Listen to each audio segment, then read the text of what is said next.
There's a ridge in Alaska where storms can reach winds of 300 miles per hour. A wall in Yosemite where one slip means a 1,000-foot fall into nothing, and routes so unforgiving that experienced climbers have vanished without a trace, swallowed by avalanches, claimed by falls, lost to the mountain forever.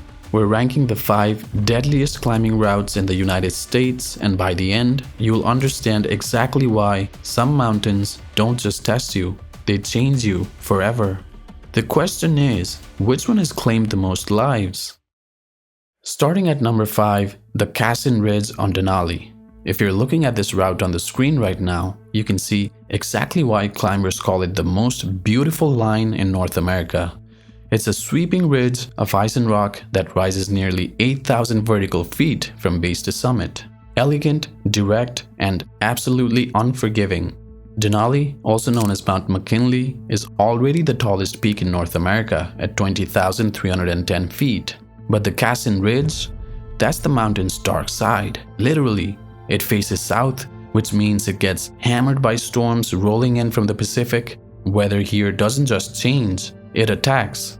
The Cassin Ridge was first climbed in 1961 by Italian mountaineer Riccardo Cassin and his team. Since then, it's become the test piece for elite alpinists, but it's also claimed lives. Here's what you need to understand about this route. It's not just the technical climbing, it's the commitment. Once you're on the Cassin, there's no easy way down. You're exposed to everything the mountain can throw at you: rockfall, icefall, sudden storms that turn the ridge into a vertical wind tunnel.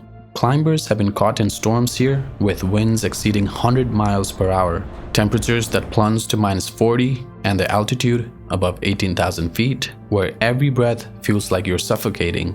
The rescue that stands out happened in the 1980s when climbers became stranded high on the route. Park rangers had to execute one of the most daring rescues in Denali's history. A solo climber crossing the summit to reach 2 men near the top of the Cassin Ridge, then assisting a nearly incapacitated man down the route, which included a crevasse fall during the rescue itself. The Cassin Ridge isn't the most deadly route in Denali in terms of total numbers, but it's one of the most dangerous per attempt. Every year, climbers attempt it. Not all of them make it back. The lesson: on a route like the Cassin, you're not just climbing a mountain, you're entering a place where rescue is nearly impossible and where the weather can turn survival into a lottery. At number 4, we head to Washington State, to Liberty Ridge on Mount Rainier. Now, Mount Rainier might look peaceful from Seattle, about 50 miles away. On clear days, it dominates the skyline, this massive, snow-covered volcano that seems almost gentle. But up close, Rainier is a beast. Liberty Ridge is a 4,000-foot climb up the mountain's north face. As you can see on the screen, it's a thin line of ice and rock threading between 2 massive glaciers, narrow, exposed, and directly in the path of rockfall and ice avalanches that come screaming down from above. This route accounts for approximately 2% of climbers on the mountain, but approximately 25% of its deaths. That statistic alone should tell you everything you need to know. Let me tell you about May 2014. 6 climbers, 2 guides, and 4 clients from Seattle-based Alpine Ascents International set out on Liberty Ridge on May 27th. The guides were Matt Hedgeman, who'd climbed Rainier more than 50 times, and Ethan Green. They were experienced, they knew the mountain, they knew the risks. They were last heard from at 6 p.m. Wednesday by satellite phone, reporting they were at 12,800 feet with plans to camp overnight. That was the last anyone heard from them. What happened next remains partially a mystery, but searches found tents and clothes mixed with rock and ice in a debris field along the Carbon Glacier at 9,500 feet. The evidence pointed to either an avalanche or a massive fall, possibly both. They fell around 3,300 feet down the mountain. All 6 climbers died. This was the worst climbing disaster on Mount Rainier since June 21, 1981, when 11 climbers were killed by an avalanche on Ingraham Glacier. Here's what makes Liberty Ridge so deadly. You can do everything right and still die. The 2014 team had experienced guides, they had proper equipment, they checked the weather, and they still didn't make it home. The ridge has been the site of 26 deaths through 2014, accounting for nearly a quarter of all Rainier climbing fatalities. And those numbers keep growing. In 2019, another climber died from rockfall on the same route. The lesson here? Some hazards you can't control. On Liberty Ridge, you're climbing through an active shooting gallery, hanging ice above you, steep exposure below you, and the mountain always has more ammunition than you do. Number 3 takes us to Yosemite Valley, to one of the most famous rock climbs on Earth, the nose on El Capitan. Now, you might be thinking, wait, this is a rock climb? No avalanches? No altitude sickness? How is this one of the deadliest routes?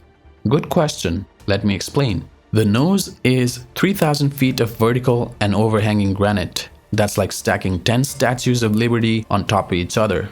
And unlike a mountain, where you can sometimes find shelter or retreat down easier terrain, El Cap is a wall. If something goes wrong up there, you're stuck. Over 30 fatalities have been recorded between 1905 and 2018 while climbing El Capitan. And while not all of those deaths occurred on the nose specifically, many did. The nose is the most popular route on El Cap, which means it sees the most traffic and the most accidents. Here's what happened on June 2nd, 2018. Jason Wells, 46, of Boulder, Colorado, and Tim Klein, 42, of Palmdale, California, were climbing a route called Free Blast, the lower section that leads into another route on El Cap. They were both elite climbers. Wells and Klein had climbed El Capitan together dozens of times. They'd even climbed the nose the day before. They were using a technique called simul climbing, where both climbers ascend at the same time, moving fast, placing minimal protection. It's efficient, it saves time, but it's also incredibly risky. At about 8:15 a.m., around 1,000 feet up, something went wrong. One of them fell, and because they were simul climbing with minimal gear between them, when one fell, the other fell as well. The pair fell 1,000 feet, neither survived. A witness who was climbing nearby watched it happen. He described seeing them fall together, still roped, tumbling down the granite face. The deaths of Wells and Klein marked the 4th multiple death on El Capitan since 1978, when 3 climbers fell more than 1,000 feet after their anchor broke. Here's the thing about El Cap.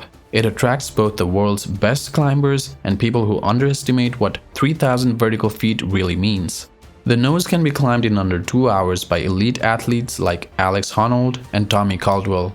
But for most people, it takes 3 to 5 days, sleeping on portaledges, hanging from the wall, hauling hundreds of pounds of gear, all while fighting exhaustion and exposure. Another tragic incident, in 1980, David Case was soloing the nose and got to 250 feet from the top when a storm hit. He died of hypothermia, so close to the summit, but unable to survive the sudden weather change. The lesson? Vertical walls are unforgiving in a different way than mountains. There's no retreat, no shelter, just you, the rock, and gravity, always waiting. At number 2, the Black Ice Couloir on the Grand Teton. Right now, you're looking at one of the most intimidating lines in the American Rockies. The Black Ice Couloir is exactly what it sounds like, a narrow corridor of black, bullet-hard ice that rises 2,500 feet at angles up to 70 degrees. The Grand Teton is 13,775 feet tall. Not extreme altitude, but this north face barely sees sunlight. The ice here doesn't melt and refreeze into manageable snow. It's old, hard, and slick. The kind of ice where your tools barely penetrate, where every swing of your axe sends shockwaves up your arms. And here's the nightmare. You're climbing in a natural funnel. Everything that breaks loose above you, rocks, ice, entire sections of the couloir, come straight down this channel. There's nowhere to hide.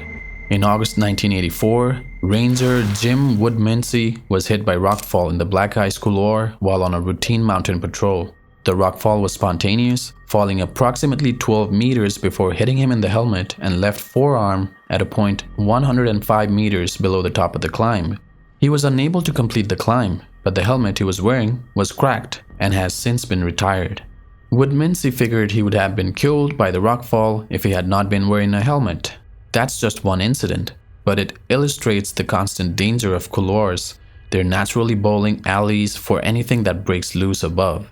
In May 2007, tragedy struck again. Climbers Alan Rooney and Jonathan Morrow were attempting to climb the Black Ice Couloir.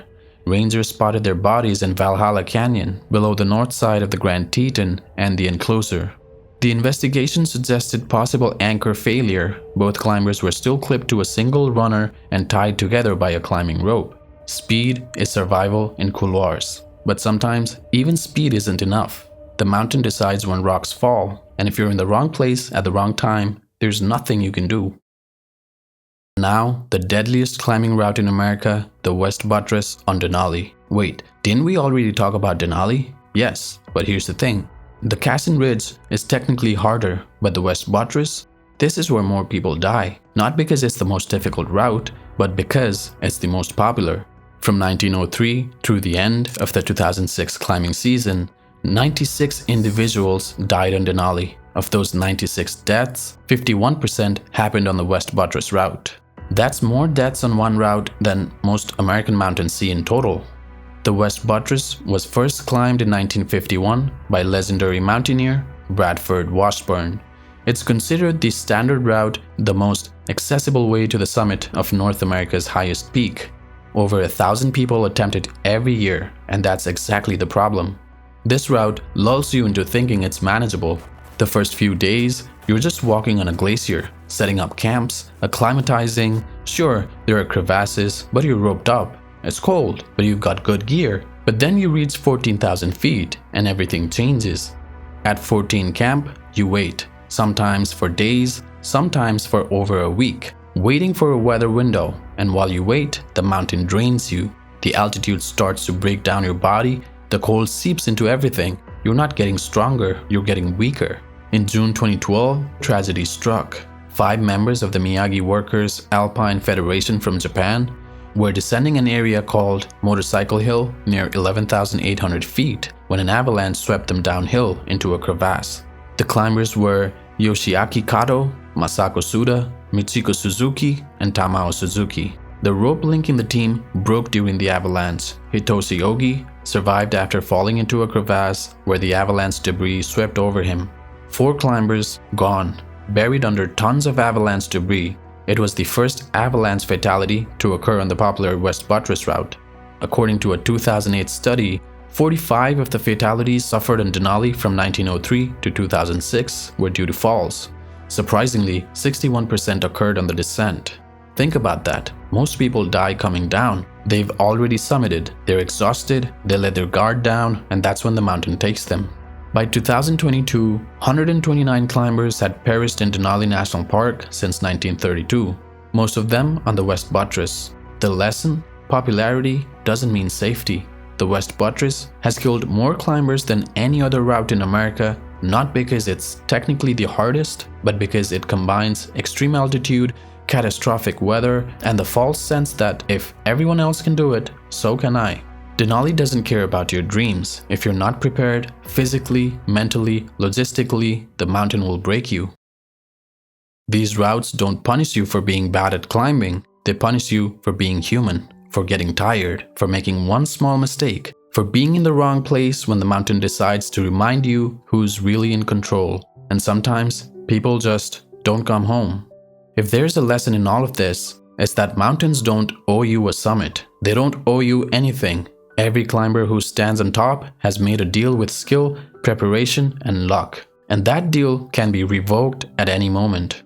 So here's my question for you. Could you handle climbing any of these routes? Would you trust your skill, your preparation, and your luck against mountains that have already claimed hundreds of lives?